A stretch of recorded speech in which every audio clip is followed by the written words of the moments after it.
Do you find yourself holding yourself back quite often?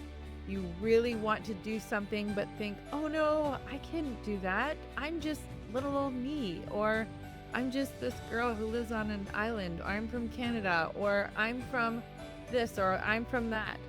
Do you find yourself doing that and not even realizing afterwards, of asking yourself, even like, why didn't I go do that thing?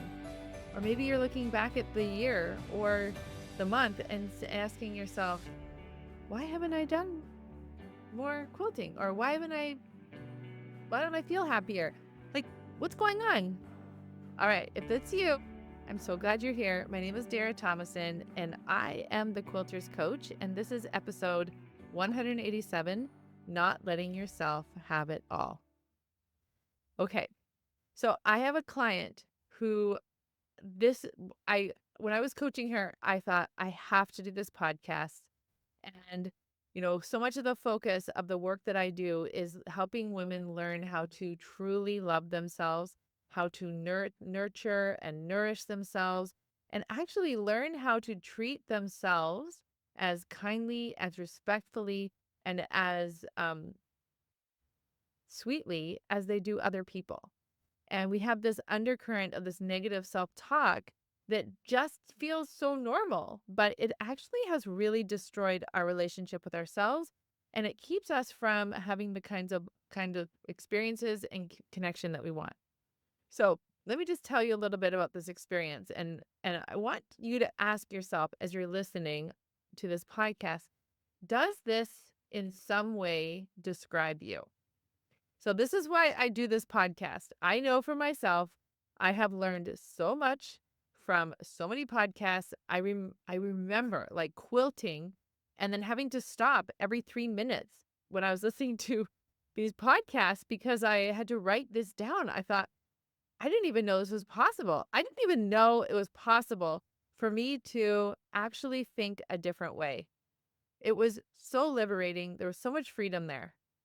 So, um, my this experience with my client is that she feels like if she loses weight, then people will think that she has too much in her life because she has a very abundant life. She has a very nice home. She has amazing kids. She has this great husband who adores her. She has so many things, so many, she doesn't have to work, so she can be home all day.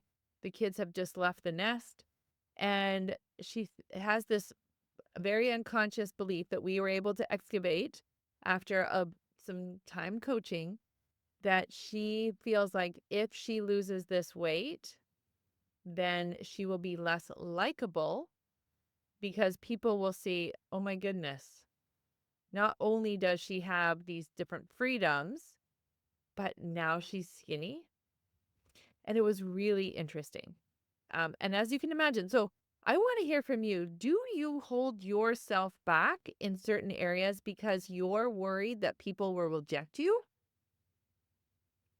And you don't even realize this is happening because it is very primal.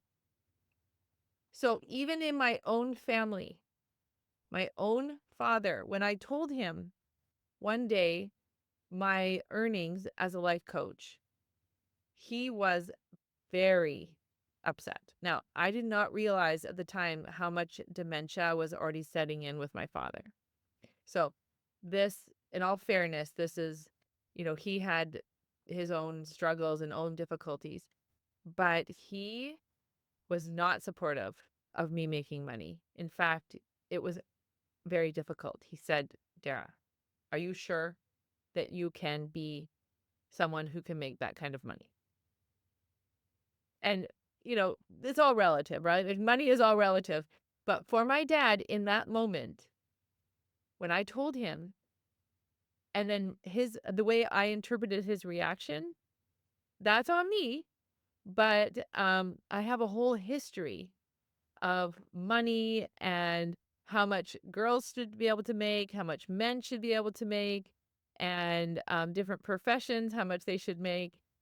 And because my whole life internalized all of that since as a child. And so it was so fascinating when my father said, "Do you know how much money I have made?" And he wouldn't even tell me. It took him 3 weeks. I don't even remember what it was, but it was fascinating. And so I was starting to hold myself back from selling or for offering for a while because it made me feel really uncomfortable being someone who could make a certain amount of money every month. Okay. So I'm being really open and honest about that. It's actually like makes me feel a little bit uncomfortable sharing that publicly. But um, we all have our different struggles. And I have the visual. So if you're on the YouTube, obviously you see it. If you're listening to the podcast, all you need to do is you can download the worksheet or you could just Google Maslow's hierarchy of needs. And if you went to introductory like psychology class in university, or even if you were a grade 6 teacher like I was, we used to teach from this all the time. But so I'm going to be talking about why we have struggle having it all or allowing ourselves to even want to have it all or to even like give ourselves permission to dream to have it all. And it's going to be really interesting as we go through this podcast because I'm really hoping that this conversation, this podcast will open the doors to so much insight for you on why you keep sabotaging yourself, why you keep having these problems when you have really big intents. You have really great intentions. I have a client who was struggling with her weight, and she went to this fertility doctor. I think I might have shared this on here recently, but so she went to the fertility doctor, and it wasn't that she wanted to get pregnant, but this fertility doctor specialist in Chicago worked with PCOS. So I've worked with a lot of women with PCOS. It's one of the struggles that we have. And so this doctor gave her this diet, and my client is amazing. She's so amazing, so great, and she followed that diet to the T for I think a whole month, and she lost maybe 2 pounds. And she went back to the doctor, and the doctor was like, "Well, clearly you didn't do it right." And my client was like, "No, I did it. I was vigilant. I was yeah." And it was really interesting because if we don't work through our own emotional like safety to losing weight or to using up our stored weight, then we're gonna have problems. Okay. So when we look at this chart, so the very basic, the foundation of meeting our psychological needs, meeting our needs is physiological. So those are the physical things like food, water, breathing, excrement, like are we and then I wanted to just talk about homeostasis and just like highlight that. So homeostasis is this equilibrium where it's the organism's ability to regulate various physical elements. Okay. So it's kind of like the thermostat. So with our bodies are amazing. When we're feeling really hot, our body will actually sweat so that we now have perspiration. We have water on top of our skin. So if there's any sort of breeze at all, we will cool down. And just like if we get cold, our body will shiver, right? And we instinctually like bring our armpits down to our side. We put our arms in front of our chest. We're keeping ourselves really like held in because we're trying to hold in that warmth. Okay. So um, our bodies are wired to help us to have this equilibrium. So we shake, we vibrate, we create heat. And so when you think about we cannot thrive until we have these basic needs met. So are we breathing? Are we having enough food, enough water? we have sex here because in order for us to reproduce our species, we need to have sex, right? We need to be able to make more humans. So that is a physiological need. And sleep, homeostasis, and if we're eliminating. So that means our body is like digesting everything properly. So if those things are not being met, we are in trouble. We are not going to thrive. We are not going to do well. So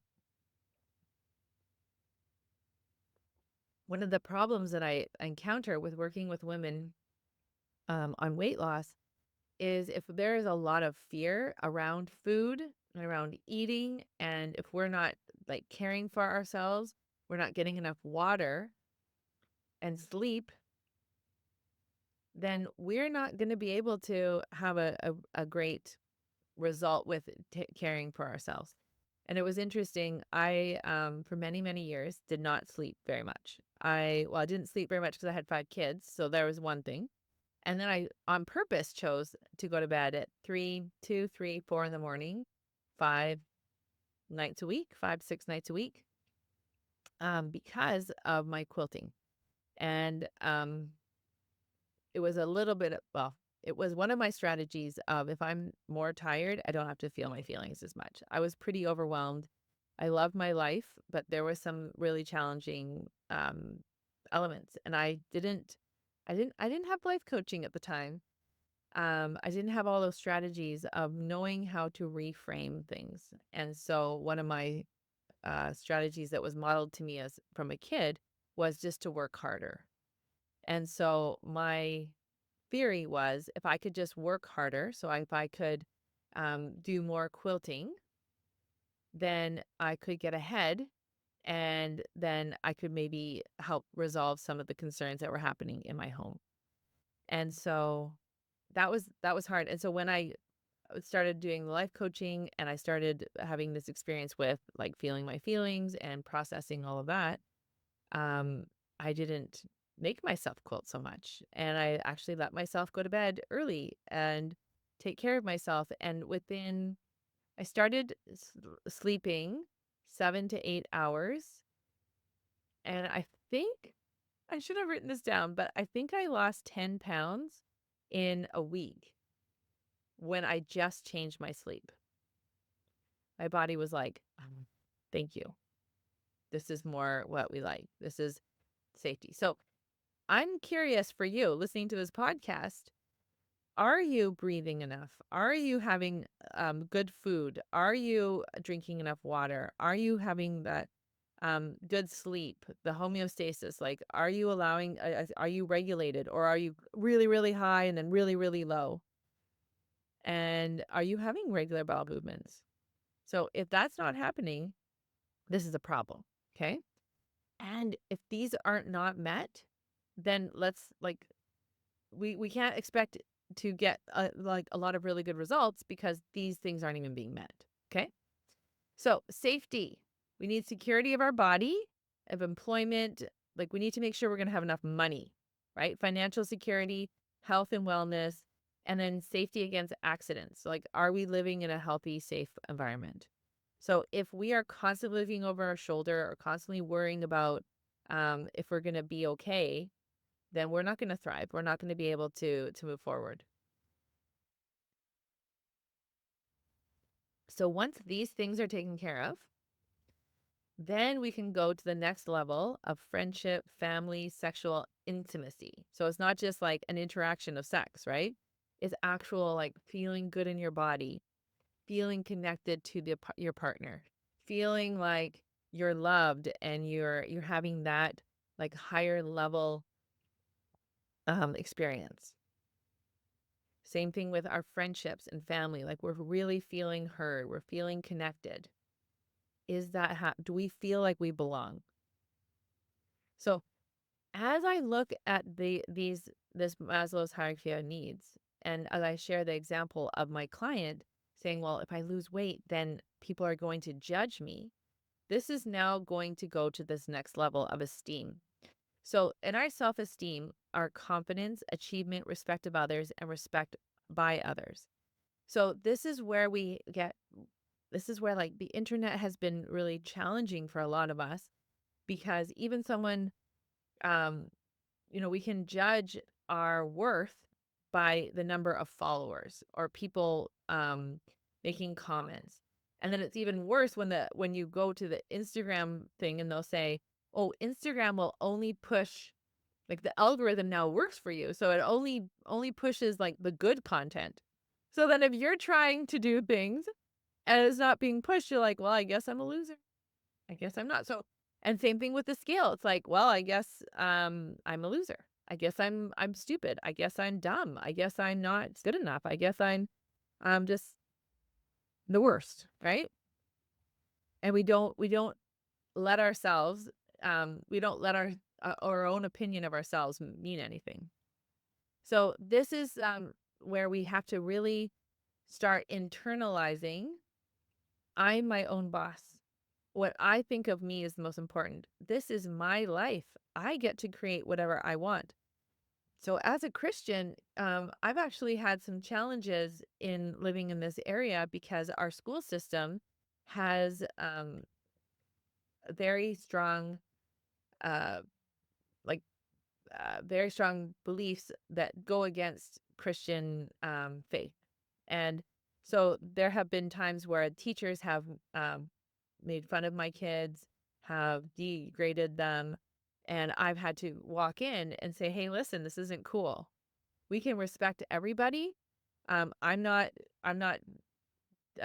being rude to other people. I'm not telling them they're wrong, but I'm being respectful of how they want to believe. I would appreciate the same courtesy." And in fact, my kids at a young age are also learning to have those conversations. And so that's a really helpful tool for them growing up because we do live in a society where not everyone believes everything, and being able to respect others and being respected by others, that's a really important level. And so is that awesome that their teacher makes fun of them for being a Christian? No, it's not awesome. But how does that feel for me as a parent knowing that my 12-year-old, my 15-year-old, my 17-year-old can say, "Hey, I actually respect my own beliefs and I would expect that I would hope that you could do the same thing." So interesting. And I would love it for you to start thinking about, are you having those kinds of conversations with yourself? And are you having those kinds of conversations with other people? So if maybe you're at a guild meeting and they have their opinion on how they should spend the budget and you don't agree, you know, do you come up and say, "Hey, I don't agree," and are you able to feel like you can say that? And the only way you can do that is if you have this lower level of like love, belonging, friendship, all of that. Okay? And um then the self actualization is at the very top. So this is where we see um the like personal growth, not worried about what others' opinions are, lack of prejudice, like accepting of the facts, problem solving, spontaneity, creativity, all those things. And again, I go back to I guess this J.K. Rowling speech has really influenced me to Harvard because she said the two most important ingredients are failure and imagination. And I think that's really interesting. Self actualization. So allowing ourselves to fail, allowing ourselves to be a human, allowing ourselves to say, "Hey, I think this is the best approach." And then if it doesn't exactly turn out, you're like, "I just thought that would be a good idea." It's kind of like, oh, I just saw this thing where, we have this whole problem with straws. So plastic straws are bad for turtles and the environment. So we know that. So now we say, okay, we're not going to make plastic straws anymore. So let's make paper straws. But now paper straws, the glue that they use for the paper straws is actually really bad for us. And then we have metal straws. And so the problem with metal straws is we have to clean them really well with the special cleaner. And people have actually been impaled by metal straws. And then we have glass straws. And so, I mean, glass could break and then we could get cut in our mouths or other places with the glass straws. So the funniest part about it all is, do we even need straws? Or were they just like an invention? And if you go to Costco, they don't even serve straws anymore. They have and Wendy's, they have a special lid that so it's easier so you can still cover it and you can just drink it. But do we even need a cover? Can we just not just drink the drink? Right? Like, it's so interesting to me how we can just get ourselves all worked up about something that's not even really that important. So that was just a random, okay. So what I want us to do, what I want you to do, and I'm going to do this myself, is I want you to look at where, so I have in the worksheet a daily audit. So what that means is if we did, you know how like accountants, they go through your bank statements and how much money you spend. I sometimes I'll say to my clients, let's do a time audit. And in my perfectionist recovery book, I have a whole section at the end of how to work through your WIPs, like your works in progress. And like, how do you spend your day? And get really curious. A lot of traditional weight loss people will say, well, let's do a food journal. And it's very helpful, like for a few days, no problem. We can just kind of get a baseline to see where we're at. So this is what we're doing for a daily audit, is really looking at how much time am I spending in my day taking care of my basic needs, and then going up the scale with safety. So do I spend a lot of time feeling worried about having enough money? And if that is, or having enough resources, if I'm spending a lot of time there, that is taking up a lot of my mind juice, a lot of my energy. What about belonging? How much time do I feel like I really belong? Or am I spending a lot of time people pleasing? Like today, I actually made an executive decision to stay home and work on the podcast instead of going to my son's game. I'm actually going to drive in an hour and a half. I will go for the final game and I'll take my mom because she doesn't wake up early. But I made a decision. I was like, I'm going to go for my run. I'm going to do the podcast and I'm going to get a few things done because I have a new assistant and we have some new processes. So things are taking a little bit longer, which I'm really happy about because I want to make sure that these processes are going well and that I can train her really well and that we can work together. But that just means that my Saturday requires me to come in and do all these podcasts and then have those done early enough for her so that she now has a lot of time to learn how to edit the podcast and put it out. So she's not being stressed out. I'm not being stressed out. And so this is one of my, when I think about this podcast of having it all, it's like, oh, I can take care of business because I don't want to be living, I don't want to build a business that's feeling stressful all the time. So just like with weight loss, I say how you lose the weight is how you keep it off. So if you don't plan to track steps for the rest of your life or to weigh your food, let's not lose weight that way. Let's lose weight in a way that feels loving and kind and compassionate and nurturing.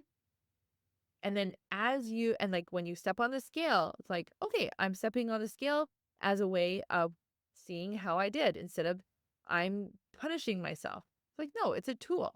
Just like the past is a tool, right?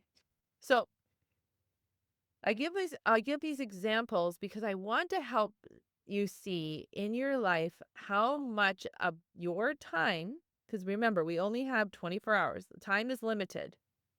How much of your time are you spending in the physiological needs, the safety, the love and belonging, the esteem, or the self-actualization? So if you are spending a lot of time in these basic needs, you are not going to be in this more elevated thinking. You're not going to have that imagination. You're not going to have that self-esteem or that confidence. You're not going to have that experience. And so you're not going to have the results of someone who lives a very healthy and a well adapted and like productive kind of life. And as a quilter, this can really resonate with you. I had a client recently who hosted a party, and she really wanted to focus her energy on enjoying the guests and being with them. So she made a beautiful meal, but she ended up having other responsibilities and she couldn't make a homemade dessert. And so she just made a decision, executive decision. I don't have the time, but can have the resources. So she ordered cupcakes and had them delivered to her house. So time is a resource, money is a resource. And so she was able to create within 5 minutes. She now had solved a problem, whereas making the cupcakes and doing all that would have been like maybe 2 hours. So, but she was able to be in that higher level problem solving thinking. She was in that self-actualization part. All right. I love talking about these things for you because the next step is, what is your dream daily audit? So what would you like your day to look like? Now, remember, if you don't put in a destination for GPS, it can't tell you how to get there. So today I'm going to my son's basketball game. And so all I need to do is say this high school in this city. And then the GPS does all the figuring out and says, you will get there in 1 hour and 10 seconds. And this is the route you need to take. And they lay it all out for me. But how many of us don't know where we want to go? And that's the problem. So for this client of mine who's like, if I lose the weight, people are going to judge me because they're going to say she has it all. But this is the key. In order to have a healthy, balanced life where you don't have a lot of depression or anxiety or all of those struggles, we need to allow for the positive and the negative. And so if we are always fighting against what other people think all the time, we are not going to live a balanced life. Okay? So whether your body is thin or you have lots of money or if you have lots of time, lots of freedom, those are not a free pass. Those will not give you a life of luxury and ease. Whether you have a thin body or a big house or lots of money in the bank, there's always going to be a life of 50% good and 50% not so good. That is part of a healthy human existence. So let's stop fighting this unrealistic expectation of, when I do this, then I won't have any more problems. Doesn't exist. So I said to my client, I was like, well, do you want to have a thinner body? Do you want to do that? She says, yeah. She wants to have more clothing options. She wants to have more energy. I'm like, okay, let's just do it. It's not going to make you more valuable. You already are 100% worthy. If it sounds more fun, let's go. All right. I would love to hear what's resonating with you. I love that you're at the end of this podcast. We've spent this time together, or YouTube, however you're watching me. And I want to invite you to do, you have 2 different things you could do. One is, because the reason, like, you've come to the end of this podcast, it shows me that you're ready to change. Even though I know you're a little nervous, that's okay. That's always that good and nervous energy. It's all good. So you can register for my free class. So you can just register. The link is below, or you could book a free call. They go pretty quickly. So make sure that you you get a free coaching call with me. Or if you're just like, I just want to be in the membership, I just want to start learning. And as soon as you join the membership, by the way, you get immediate access to everything. We have 3 coaching calls a week. So you can just go register. What's your choice? But this is the last thing I'm going to say. You can choose your hard. It's hard not to change, but it's hard to change. But when you know that you're picking the hard to change, you actually know the destination, which is more love, more creativity, more spontaneity, more problem solving, more lack of prejudice, more accepting of the facts, and a healthier, longer, more happy life. I'm all in on that. So if you are too, let's go.